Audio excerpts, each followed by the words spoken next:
அரங்கத்தில் அமர்ந்திருக்கும் அனைவருக்கும் இறைவன் புறத்திலிருந்து சாந்தியும் சமாதானம் உண்டாகட்டும். இந்த விழா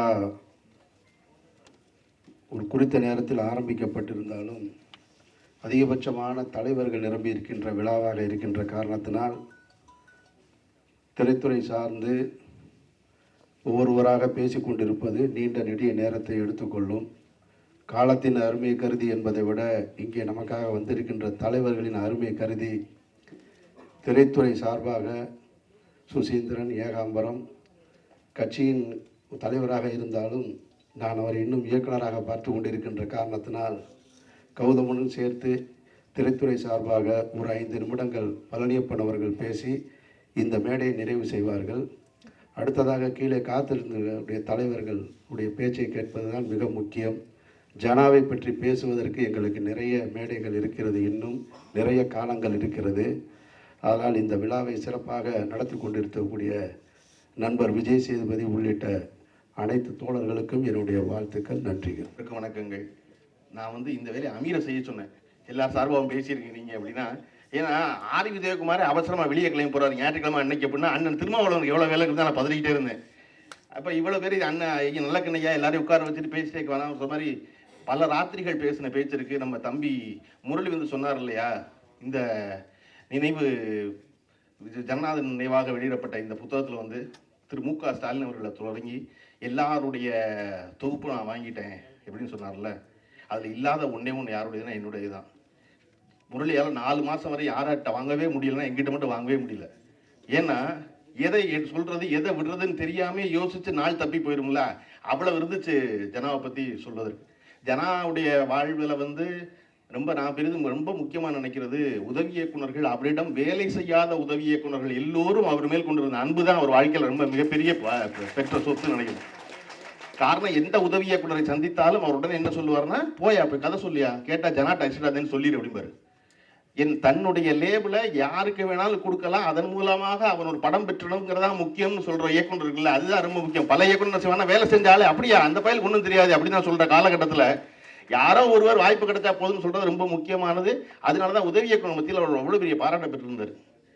ஜனாவோட படம் பத்தி, அரசியல் பத்தி, அவர் ஒவ்வொரு படத்துல பேச அரசியலை பத்தி எல்லாரும் பேச போறீங்க, எல்லாரும் பேசுவாங்க, காலகாலத்துக்கு பேசுவாங்க. நான் நினைக்கிறது, நாங்க பேசிய ஒன்றும் இல்லாத விஷயங்கள் இருக்குல்ல, அதை பேசுவதற்கு ஒருவர் இன்னொருத்தர் கிடைப்பாருன்னு தெரியாது. நானும் அமீரும் ஜனாவும் ராத்திரி 2 மணிக்கு ஃபோனில் கூப்பிட்டு சந்திச்சிருக்கோம் ரோட்டில். ஏதாவது ஒரு தோணும், அல்லது அமீருக்கு தோணும், எனக்கு தோணும். காலையில் 4 மணிக்கு சந்திச்சிருக்கோம், 7 மணிக்கு சந்திச்சிருக்கோம், 10 மணிக்கு சந்திச்சிருக்கோம். நேர காலமே இல்லாமல் மாறி மாறி வேறு வேறு நேரங்களில் சந்திச்சனால தான் என்னால் அதை எழுதவே முடியல நான் யோசித்தேன். அப்படி ஜெய்ப்பூரில் சந்திச்சிருக்கோம், கனடாவில் சந்திச்சிருக்கோம். கனடாவில் போயிருக்கும் பொழுது ஜனாவை அவருடைய உதவி இயக்குநர்கள், அது இன்னொரு முக்கியமான விஷயம் சொல்லணும், ஒரே விஷயம் அப்படின்னு சொல்லி முடிச்சிடுறேன். இயக்குநருக்கு கீழே ஒரு 5-6 உதவி இயக்குனர் இருப்பாங்க. உலகத்திலே பெரிய அரசியல் எதுன்னா அந்த ஒரு உதவி இயக்குநருக்கு, அந்த ஒரு இயக்குநருக்கு 5 பேர் இருக்கான் பாருங்க, 5 பேருக்கு ஒரு அரசியல் இருக்கும். 5 பேர் ஒருத்தர் காலி பண்ண ட்ரை பண்ணிட்டே இருப்பான். அவனுக்கு ஒரு அரசியலும் தெரியாது, அவனுக்கு தெரிஞ்சது கூட இயக்குனர் நல்ல பேர் வாங்குறது மட்டும்தான். அப்படியே ஒரு உதவி இயக்குனர் மத்தியில் ஒரு அரசியல் இருக்கும்னா, ஜனா கிட்ட இருந்த 15 பேர் இருக்காங்களோ படத்துல, 15 பேர் உலக அரசியலே தெரிஞ்சவங்க, அவங்களுக்கு கூட எவ்வளவு அரசியல் இருக்கும். ஆனா அந்த நிகழ்ச்சியின் சிறப்பு என்னன்னா, அத்தனை பேரும் சேர்ந்து ஜனாவுக்காக ஒரு மேடையில் நிக்கிறது இருக்குல்ல, அதுதான் ரொம்ப பெரிய சிறப்பு. அந்த உதவி இயக்குநர்களாக சேர்ந்து எங்கிட்ட அண்ணனை பிடிச்சி ஜனா அண்ணனை கையில் கொடுத்து, கனடா போறாரு, தனியாக போனதில்லை, அவருக்கு 7 மணிக்கு இந்த மாத்திரை கொடுங்க, 11 மணிக்கு கொடுங்க, இப்போ ரொட்டி கொடுங்க, இப்போ பிஸ்கட், இப்படி மாறி மாறி எனக்கு பல இன்ஸ்ட்ரக்ஷன் கொடுத்து ஒரு டேபிள் எழுதி கொடுத்து அனுப்புறாங்க. அமீரோட போகிறோம் கனடாவுக்கு போனால் 10 மணிக்கு 9 மணிக்கு ராத்திரி மாத்திரையெல்லாம் கொடுத்துட்டு சாப்பிட வச்சுட்டு ஜனாவை தூங்க சொல்லிட்டு பக்கத்தில் ஃபோன் வச்சுட்டு, அண்ணே நான் போயிட்டு வந்துடுறேன், நான் கிளம்ப வெளியே. தம்பி எங்கே போகிறேன் பாரு, ஏன்னா டொரண்டோவுக்கு ராத்திரி தூங்குறீங்க, நான் போகிறேன்னே அப்படின்ட்டு கிளம்பிடுவேண்ணா. ஒரு 3 மணி நேரத்துக்கு ஒருக்கா எனக்கு ஃபோன் பண்ணி, தம்பி எங்கே இருக்க, தம்பி எங்கே இருக்க, தம்பி எங்கே இருக்கு, காலை விடிய கேட்டுருந்தாலும் எனக்கு எங்கள் அம்மாவுக்கு அப்புறம் ஜனா ஒருத்தர் தான் ராத்திரி பக்கத்தில் ஆள் இல்லைன்னா கேட்டுகிட்டே இருந்தது.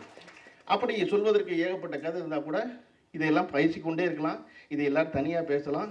இப்போ வந்திருக்கிற தலைவர்கள் எல்லோருக்கும் இடம் கொடுப்பதும் மேடை ஏற்றுவதும், அவர்கள் ஜனாவை பற்றி பேசுவதை கேட்பது தான் முக்கியம் நினைக்கிறேன். அமீர் சொன்ன கருத்தில் உங்களுக்கெல்லாம் ஒன்று பெரிய கருத்து மாறுபாடு இருக்கான்னு நினைக்கிறேன். காரணம் அவ்வளோ பேசியிருக்கேன் ஜனா பற்றி. சுசீந்திரன் நல்ல வேலைடா அப்படின்னு, ஏன்னா கீழே இருக்க ஆளுக்கு தெரியும், ஆகா அடுத்து இவங்க வேறு பேசணுமா அப்படின்னு பதட்டத்தில் இருக்கும். அந்த பதட்டத்தில் பேச வேண்டாங்கிறது தான் மிகப்பெரிய மகிழ்ச்சி. இதில் ரொம்ப பெரிய மகிழ்ச்சி, விஜய் சேதுபதி அவர்கள் தொடர்ச்சியாக ஜனாவிற்கான எந்த வேலைகள் முன்னெடுத்தாலும் அதன் கூடவே பயணப்படுறது. படம் முடிஞ்சு போனால் டைரக்டரை சந்திக்க மாட்டார்கள் நடிகர்கள், அவருடைய உதவி இயக்குனர் சந்திக்கிறது, அவருடைய உதவி இயக்குனர் விருப்பத்தை நிறைவேற்றுவது என்பது ஒரு பெரிய பண்பு. அந்த பண்பு தொடர்ச்சியாக விஜய் சேதுபதி விட்டுறாமல் இருக்கணும். அதை போல் அவரை கண்டு பலரும் தொடரணும்.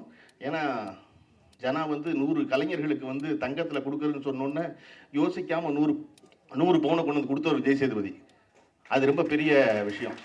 ஜனா என்ன சொன்னாலும் கேட்பது என்பது அது எப்பொழுதும் அப்படி இருக்கும்ல. மனிதன் எதை கண்டு திகைப்பான்னா அறிவை கண்டு எல்லாரும் சொல்லுவாங்க. அறிவோடு கூடிய அன்பு இருக்குல்ல, அந்த அன்பு தான் அதை விட பெரிய தேய்ப்பு ஏற்படுது. ஜனாகிட்ட இருந்தது அந்த அறிவோடு கூடிய அன்பு. அந்த அன்பு தான் தேக்கி வச்ச விஜய் சேது. நான் நம்புறேன். எங்கள் வந்திருந்த அனைவருக்கும் நன்றி. அண்ணன் திருமாவளவனும், ஐயா நல்லக்கன் அவர்களும், தோழர் பாலகிருஷ்ணன் அவர்களும், தோழர் முத்தரசன் அவர்களும், தோழர் மகேந்திரன் அவர்களும் எங்களை மன்னிக்கணும். நாங்கள் எப்பவுமே இப்படி தான் சொன்ன நேரத்தில் எதையும் செய்ய மாட்டோம். அவங்களுக்கு மறுபடியும் நிரூபிச்சிட்டதை அடுத்த நிகழ்ச்சி நீங்கள் மேடைக்கு வந்து சிறப்பாக நடத்தணும்னு நன்றியோட கேட்டுக்கிறேன். நன்றி, வணக்கம்.